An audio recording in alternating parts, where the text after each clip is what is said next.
Welcome to the Infra Insider podcast from Infra-Be, a leader in renewable energy and infrastructure executive search. Join us as we dive into insightful conversations with industry leaders, pioneers and visionaries shaping the future of infrastructure and renewable energy. Discover the latest trends and innovations and challenges driving the transition towards a greener and more resilient future.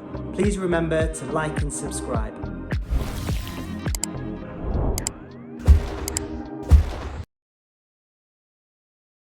To have Jonathan Maxwell, the founder and managing director of SDCL Sustainable Capital Limited. Jonathan is a visionary leader in sustainable finance and energy efficiency, and he's recently penned a thought-provoking book titled The Edge. The Edge offers a contemporary perspective on the transformative events that have shaped our world, focusing on climate change, global resource competition, and the challenges we face in energy, security, and the economy. Jonathan's insights are not only timely, but also provide a roadmap for understanding and addressing the critical issues at the intersection of resources, climate, and global sustainability. At the driving force behind SDCL, a prominent energy efficiency fund, Jonathan brings a wealth of experience and expertise to our discussion today.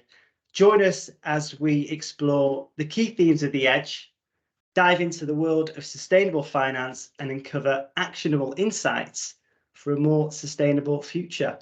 Without further ado, let's welcome Jonathan Maxwell to the show. Hi, Jonathan. Hi, thank you so much. Yeah, excited about having the discussion. So it's a pleasure to have you, and thank you for also joining us so early in the day. I understand you're in New York today. We just joked that you just run a 10K, been to the gym, had breakfast. But seriously, Jonathan, you know, you're managing an incredible fund, SDCL. We had the pleasure of recruiting for you. How do you run a fund, run a team, and write a book? You're putting us all to shame. Yeah, so partly I don't know, but partly it's because I guess particularly after the events of last February, March last year when Russia invaded Ukraine, we kind of entered a new phase for the energy story. I've been involved in energy, particularly what's now described as the energy transition and sustainable infrastructure for a long time. Set up Sustainable Development Capital 16 years ago, and run it ever since. But what happened last year, at the beginning of last year, was described by the International Energy Agency as the world's first global energy crisis. It was a very big transformative moment. What happened last year is, from a sort of human perspective, is unbelievably tragic. And when something like that happens, as a human being, obviously one of the biggest questions that comes to mind is why? Why is this? Yeah. I think there's an underlying story. There's a geopolitical story, and some sort of tactical individual reasons, but there's also one of the strands of contribution as to why it's happening relates, to the energy world and competition for critical resources. And we've spent much of our lives watching as regional conflicts brew up around energy. Today, still 82% of energy is oil, gas and coal, and people fight over it. We've been used to that being in the Middle East. But what was happening at the beginning of last year was we started to see the tension and the conflict and the competition for resources migrate to other arena, and that flashpoint was important. So that's the first point, which is sort of looking at flashpoints for geopolitical conflict over resources. The second point, I think, which was a big one, was an introspection for me. I've been running SDCL for 15 years, and I really wanted to hold up a mirror and say, am I doing the right thing? Sustainable Development Capital really essentially is all about efficiency. That's the way we look at the world. But maybe we're on the wrong track. Maybe we should go all in on, I don't know, whatever it might be, hydrogen batteries, sort of nuclear. Is our way of thinking about efficiency still relevant in this world? So partly the book was a real introspection about what are the biggest levers you can pull to help the other sort of really big global crisis, which is climate. And what I found, and the reason I wrote the book, is that actually I firmly believe that yes, efficiency is one of the most important frameworks that look at the world. But not only can it help with climate change, but it can even help with these geopolitical conflicts. I was going to ask you what actually inspired you to write the book, but you've gone into it there. I suppose what inspired you to create a firm that focused on energy efficiency? Because in many respects, 15 years ago, I think that was ahead of your time.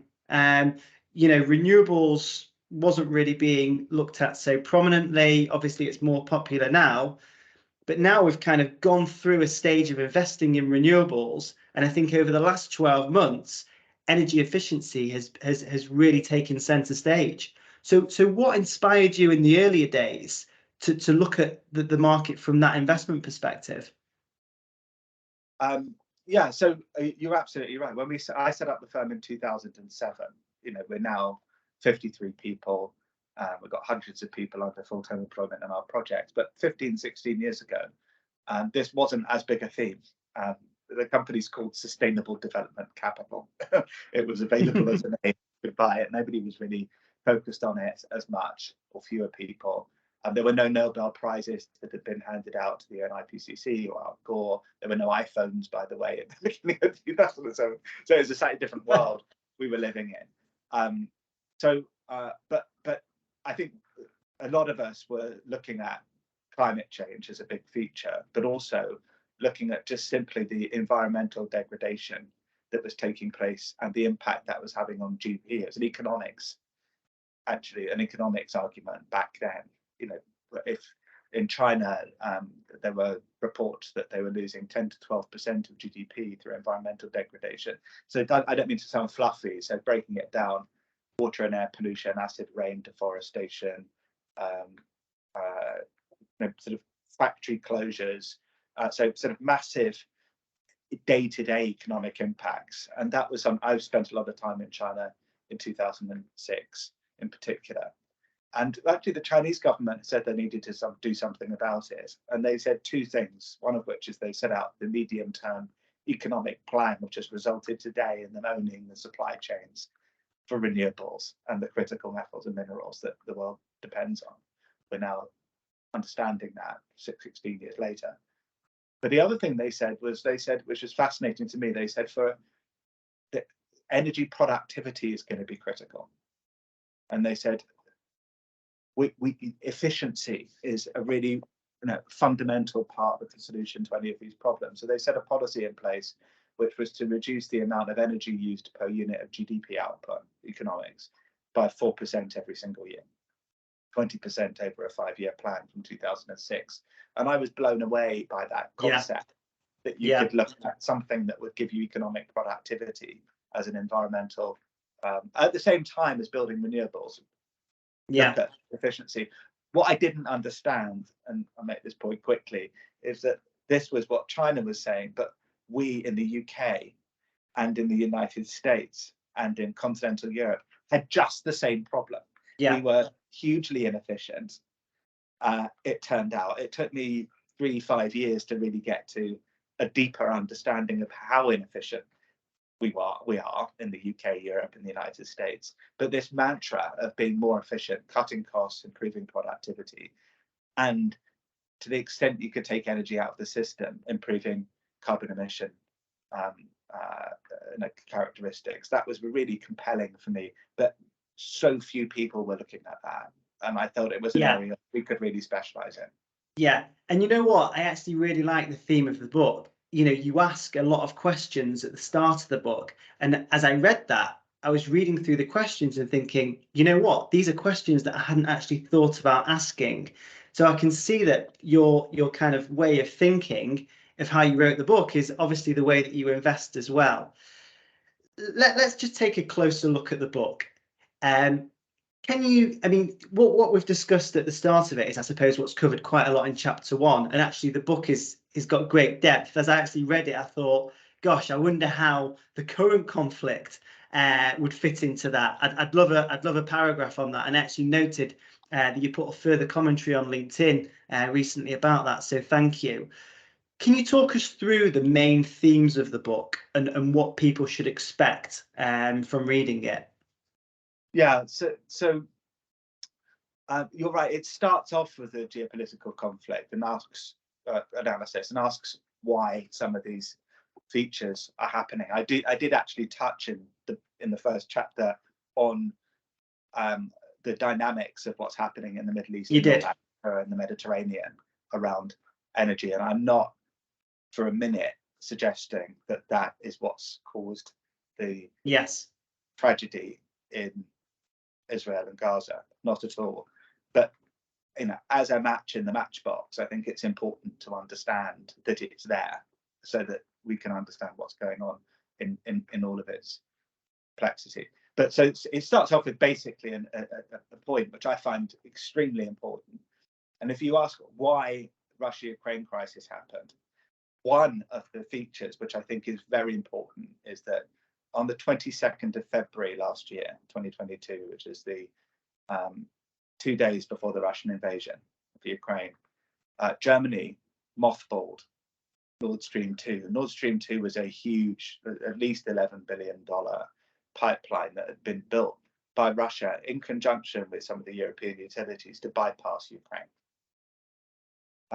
Why bypass Ukraine with natural gas? Well, Europe was the largest market of its kind for Russian natural gas. Europe in turn needed 40% of its natural gas from Russia. That was its import. The Russian pipeline, original one, Nord Stream 1, went straight through Ukraine, and Russia was halfway through a 5-year lease. The mothballing on the 22nd of February was not welcome by Russia. There had been a huge build-up, politically, a lot of tension around NATO, and so on. But that was a really significant trigger, and within 48 hours, we saw Russia invade Ukraine. So I think the importance of Ukraine as a conduit of Russian gas into Europe, number one. But also I think a better understanding is important as to what Ukraine represents. There's a lot of natural gas that's unexploited in Ukraine. There's a lot of coal, which was very important to the old USSR in Ukraine. The concentration of those resources is in and around the Donbass and the Luhansk regions and the breakaway regions that had been causing the geopolitical tension running up to the mothballing of Nord Stream 2.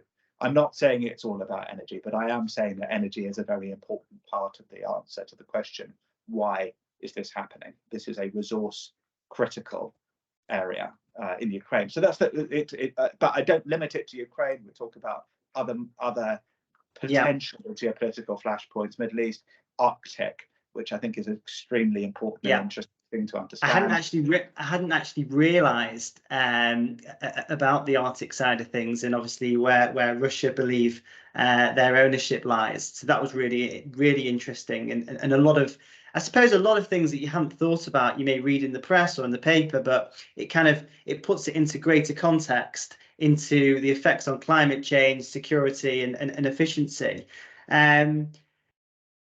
As the book moves forward, I suppose you're building up to what it means for the world. Yeah. But I think probably something that especially a lot of our viewers would be, or listeners would be interested in is, how do we change this? How do we make an impact on it? And that obviously ties into the role of SDCL as well in terms of the type of investments you're making. Yeah, and I think it's very important that driver for writing the book in the first place. It's all very well calling out problems, but if you're in business, it's about providing solutions to problems. Yeah. And so actually the subtitle to the book is "And What We Can Do About It." It's competition resources creating is the argument creates climate change and conflict.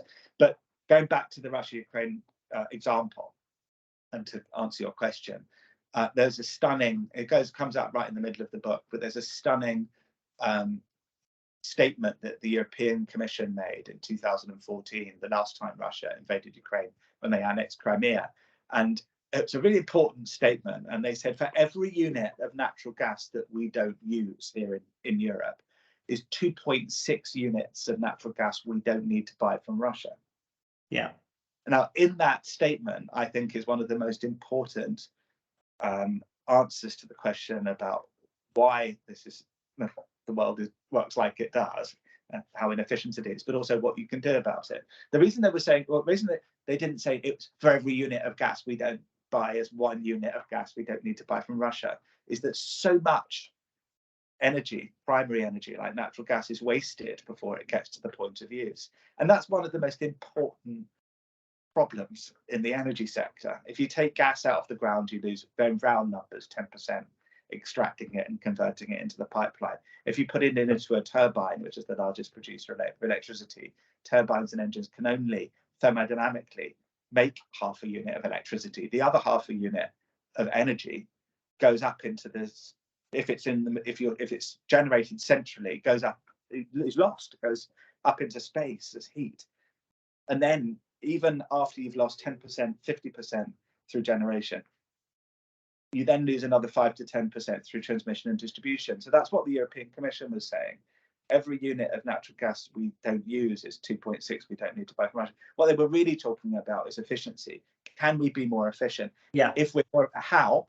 And there are 2 ways. Don't build energy over here, build it over there. Build energy closer to the point of use. So instead of dumping the heat, which is the largest part of the energy line, bring it closer to the point of use. So decentralization is a critical feature. And then the second point is this point about efficiency. Efficiency of supply is decentralization.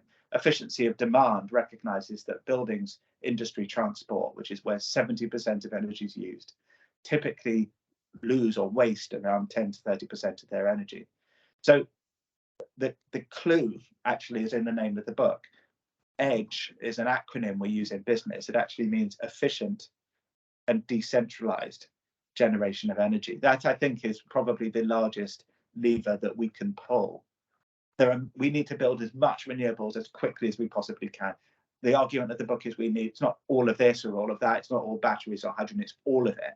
But we have to understand and accept that the energy system that we've built in the UK, Europe, and the United States, although it was the best that we could do at the time, today is extremely inefficient. And if we don't fix that problem, not only are we not going to fix energy security, it's going to continue to be incredibly expensive to supply energy.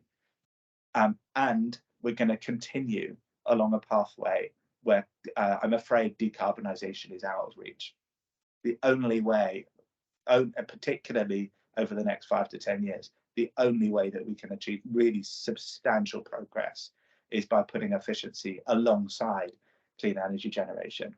It's at least as important. And the European Commission, as my final point on this, after that Russian annexation of Crimea, the European Commissioner Oettinger came out with a policy which was mumbled for 6 or 7 years. It's now a very loud policy in the European Commission. And it's called energy efficiency first. Not tomorrow, maybe next year when we get round to it. Energy efficiency first. I didn't actually realise that's what EDGE stood for. So that's brilliant. Maybe some of our listeners probably had more insight into that. I love the book. I love it how it just makes you think, and also all of these wars and all of these going on across Europe also has a huge effect on other countries' policies, and we've seen them all change direction. The US, for an example, they've really turned their attention to renewables, and Biden put a number of acts in there to make it more tax efficient for all of those players investing. In terms of energy efficiency, we've covered it slightly there. What do you deem as the best type of sustainable investment in this current era that we're in at the moment? What type of technologies are they? What type of investments? What kind of companies are you looking to invest in? So the framework, and I think this is a really important part of the reason wanted to write the book and break it down, because books, by the way, give you some time. It's very difficult to answer this question on a podcast or in a meeting with an investor. But the reason to unpack it was a couple of things. One of which was to say, fundamentally, I think the first question, the first framework that we need to think about on any technology selection or any approach or any investment is around efficiency. And are we delivering for the problem that we're trying to solve the lowest cost, lowest carbon, most reliable solution to that problem? All of those features are around efficiency. So if something isn't efficient, and I'm not going to start to get into a big debate on today about whether electrifying offshore wind to make hydrogen, store it to make power, and getting a 22% efficiency ratio makes sense in all cases. There may be reasons to do that. But if efficiency comes first as part of your priority, I think it really helps prioritize, not just for government, but also for investors, where to place capital. So, coming on to the point, I think from a macro perspective, we're just not going to, from an economic and political perspective, we're just not going to get decarbonisation done if we continue to waste 2/3, 3/4 of the energy in the system. At the same time, it stands to reason that the cost and carbon inefficiency of that is horrendous, and there are policy structures that can be put in place to address that.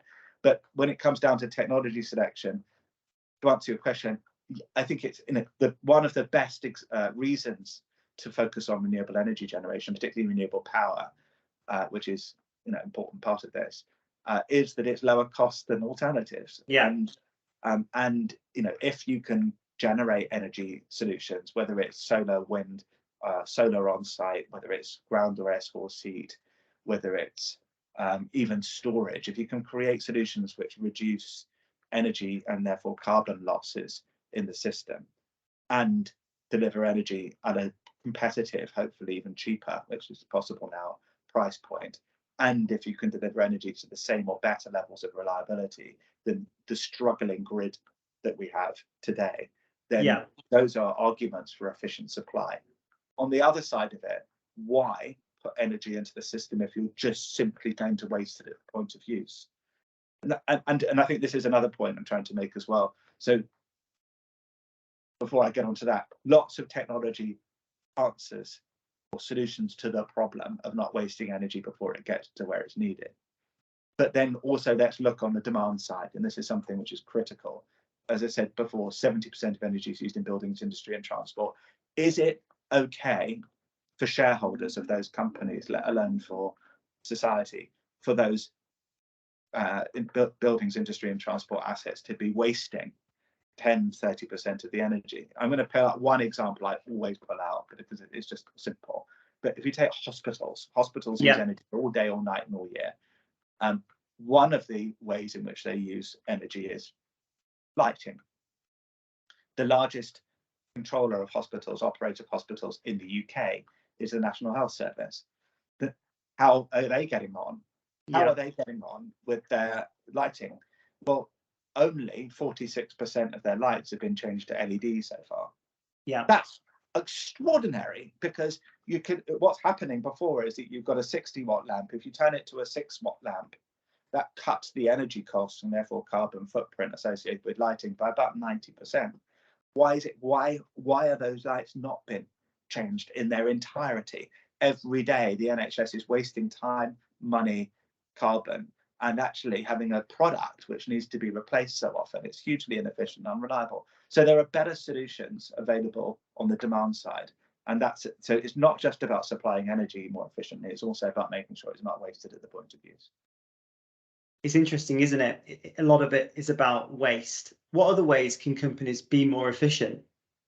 What basic things are there out there to ensure that there isn't this mass waste going on?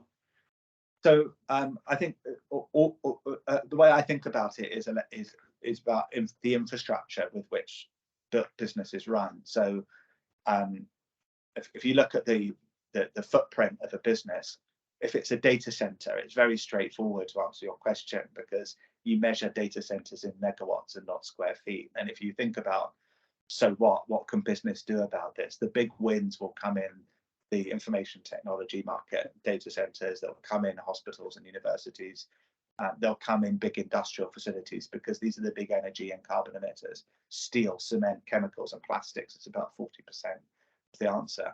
So what can you do in those? It's all about mechanical, electrical infrastructure at the end of the day. So put in better lights, heating, ventilation, air conditioning, motors through which half of the world's electricity runs. Not enough of them are variable speed drives or efficient systems.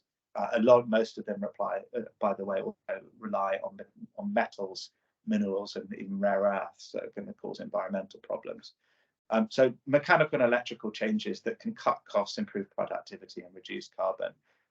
On the transport sector, that's the other big feature. Transport losses, and here I'm in New York today, but the transport losses, if you take oil extraction and look at how much goes into the end use, about to actual sort of well-to-wheel efficiency in the US is less than 30%. It's pretty much the same. Oh, wow. So these are the big areas where we can be much more efficient, whether or not we're using oil, or if we can if we can then migrate away from traditional petrochemicals into other forms of generation or supply for transport, like electrification and other features, then I think that those are big wins. It's not to say that you can fix the entire problem by being more efficient. I'm just saying that efficiency has to be the companion to renewable energy or clean energy generation. You use the example of a hospital, simply by changing the lighting to LED lighting, would offer a huge amounts of efficiency.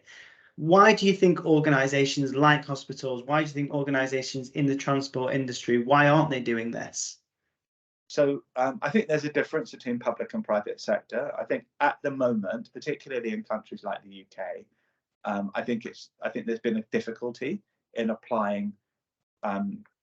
There's been a difficulty in applying infrastructure style financing. So private sector capital has found it much more difficult to partner with the public sector over the course of the last 5 or 10 years, and obviously that's post the PFI, PPP. Political debate in the UK. I think that there are some pretty good examples of public-private partnerships working in the United States. There are some federal government, state programs, and as you mentioned or alluded to earlier, there are now federal level incentives that have been market incentives that have been put in place, if not concessionary structures, investment tax credits, and so on, under the Inflation Reduction Act and other measures, which are huge incentives for private capital to deploy into both public and private markets. So I think public sector, particularly in the UK, is a tricky area. I do hold out the hope and expectation that over the coming years, we're able to break that barrier down and get a level of collaboration between public and private sector in infrastructure solutions and infrastructure financing techniques that are efficient, that could help the public sector. I think that opportunity is much bigger sometimes in other markets, or even in the UK at subnational level with cities and regional governments, than it is with the national or sort of central government departments. So I think that's one barrier, candidly, and it's slightly challenging thing to say, but and I do think that the public and private sector need to collaborate more constructively on this in the UK, but we're a small part of this bigger issue. I think on the private sector side, honestly, I am. You mentioned that we've been growing a lot recently. I think private sector now has, and this is why one of the reasons I wrote the book. I think we've gone through our tipping point in 2022. Nobody really cared about energy security in Europe, honestly. Before January last year, I was writing the Atlantic Council on energy security. It really was an issue. Everybody cares about energy security in Europe. It's become an existential problem, availability of energy. Second thing for industry, a lot of industries had to shut down in Europe if they can't solve that problem. Second one is price. The energy prices have been pushed up because of geopolitical instability, because of the creaking grids, because of lack of availability, because of inflation and interest rates. It's all connected. So I think for private sector, that's become a trigger and a tipping point. And then the third is that actually digging into, I think, something optimistic, a lot of private sector companies are deeply committed to decarbonisation. There's a whole chapter in the book around greenwash, and in fact, since I wrote the book, a new phrase has emerged, which is green hush, because there's been so much green what? Sorry, green hush. I've not heard that actually. Yeah, one of the things I wrote about, I think in chapter 9 of the book, is ESG and sustainability and the frameworks and TCFD and all the other acronyms that have come up. And actually, already by the time I was writing the book, you'd seen lawsuits coming up, partly here in the US, where particularly Republican states having a go at ESG investors, saying they shouldn't sacrifice returns on the altar of the environment. There are the two sides to that argument. But for the private sector, there are a lot of lawsuits coming up with advertisements saying our product, our business, our investment is green, and that was challenged. And so that it did actually create some pretty substantial, won't name them all on your podcast, it's in the book with the right legal framework. It went through a lot of scrutiny, but my publisher would have us talk about that. But what was interesting after that is that I think there's now a fear in the private sector, companies actually, to talk that much about what they're doing in green and ESG, because for fear of backlash, not because what they're doing is a bad thing. They just don't want to have the backlash or the challenge from the marketplace. So that phrase has now been called green hush. In other words, I'm doing this, but I'm not going to talk about it. Actually, for New York Climate Week, it was interesting. One of the headline sponsors of New York Climate Week here in the US chose to remain anonymous. Now, like 3 years ago, people would be giving money to climate action as a way of demonstrating their commitment to the sector. Now, major corporates just don't want to have their name out there, but are passionate.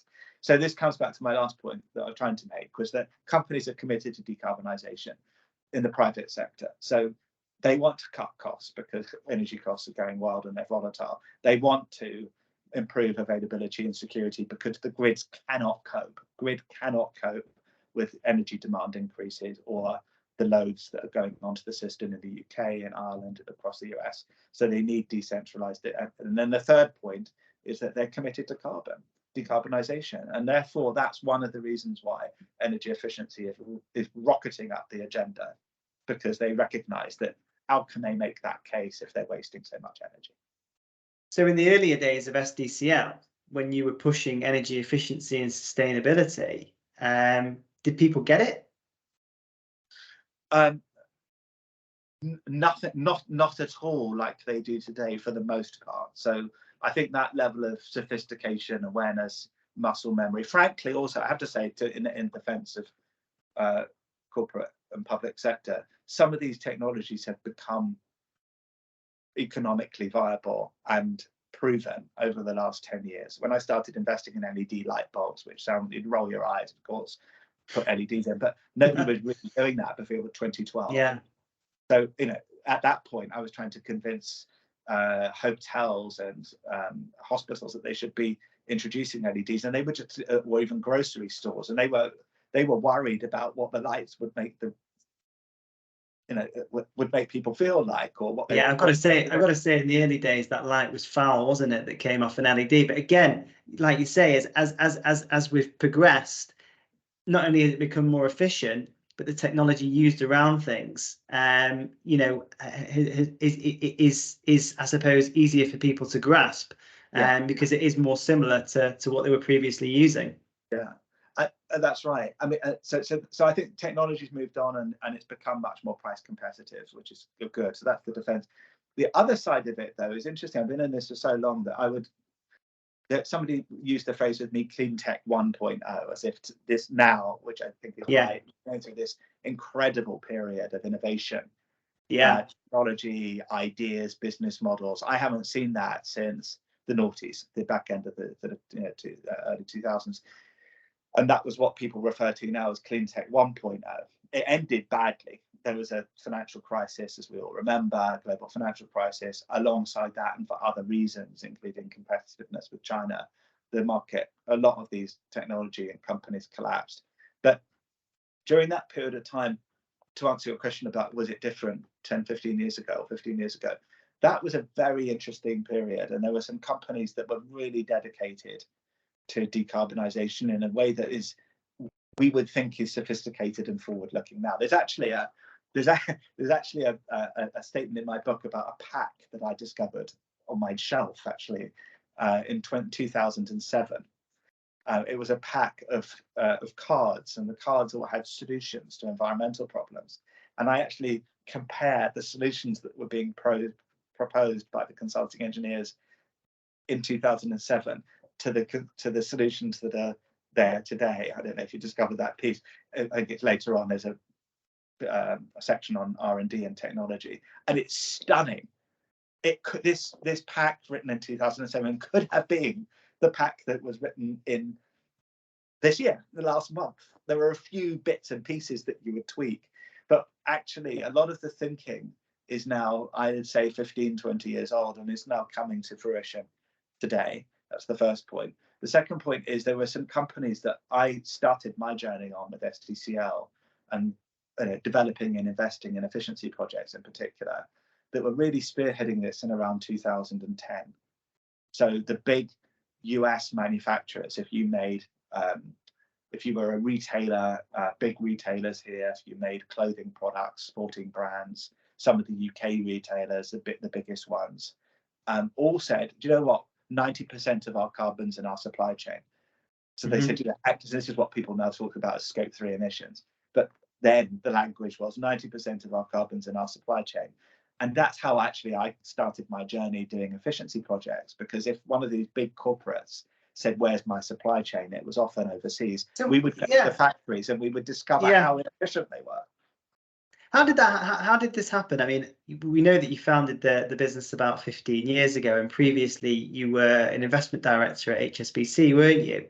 Yeah. So I'm assuming that HSBC weren't looking at this type of investment. So I think HSBC wasn't ready at that time to migrate into a sort of dedicated environmental infrastructure business model at that particular time as a bank. But they were immensely proactive in philanthropy. I mean, it was one of the biggest donors and founders of donors to people like the Climate Group, the WWF, Smithsonian, and so on.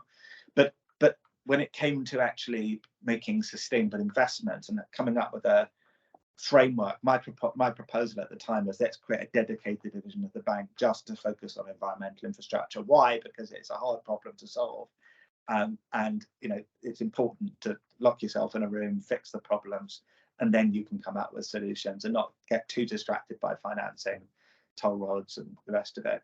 And that was my vision. It was a little bit too early for HSBC at the time. Even to this day, I retain an extremely strong relationship with HSBC, and all the colleagues that I worked with back then remain strong friends and collaborators. But it was just too early, and that's why I set up SDCL. I wanted to set up a place which literally woke up in the morning, which we still do. We have a singular focus on how we can cut cost, carbon, improve reliability, how we can get the most efficient and sustainable infrastructure built for our clients, public or private sector. And that's all we do. And that means that when we face a difficult problem, everybody in the business is focused on coming up with a solution to that problem that's commercially sustainable. And that's what we do. It's a box. And that's something I'm happy and proud about. It's the place I want to work. That was the idea. I think that's beautiful, and you can see your passion for the sector, which I'm sure is welcomed by members of your team and people who you invest with. Can you tell us about some recent investments that SDCL have made? Yeah, so we've put a portfolio together in our London Stock Exchange listed investment company. It's called the SDCL Energy Efficiency Income Trust. We've put a portfolio together of about £1.5 billion worth of projects, and about 60% of them are here in the United States, which is why I spend time in New York with our teams, and then about 40% in Europe, a little bit in other markets. And what we do there is efficient supply. So we buy and build and improve on on-site generation. So that could be on-site solar, which is efficient. We've done an enormous amount of work in on-site heat, cooling, as well as power generation. So we do that using fuel like waste heat or waste gas. I mentioned that steel, cement, chemicals and plastics were the big industrial emitters. So we've got a huge project here which we're very proud of, which takes recycled flue, so it basically recycles flue gases coming off of blast furnaces. Those flue gases would normally be pollution boiling the atmosphere. Instead, we're capturing them and then using them to fuel turbines to make power and steam for steel mills. So it's a circular process. We do that with waste heat, with waste gas. We are taking in Stockholm, we've got a project which takes the waste gases off of wastewater treatment plant, again, that would otherwise be pollution, and that constitutes the gas grid for Stockholm, actually, which is now mostly a biogas grid, which is exciting. So those are the types of applications. It sounds like it's quite a broad range of solutions, from solar and heat recovery and flue gas recovery in different industries, but we're solving the same problem, which is how do you get energy where it's needed most efficient. And then on the demand side, we're just doing more. I mean, lighting is scaling up, heating, ventilation, air conditioning is scaling up. Nobody really thinks in the energy sector around cooling. I say nobody, fewer than think about. When you close your eyes and think of a clean energy project, you'll probably think of a windmill or a solar park. What will happen? But actually, there's more growth in cooling demand over the next 10 to 20 years than the entire energy generation or energy demand of China and India put together. So as just thinking about electricity only being 20% of the world's energy, the other 80, this is a stunning number, 80% is other things like transport fuel and heating and cooling. So that's the type of thing that we like to focus on as well. How do we solve those problems? Fantastic.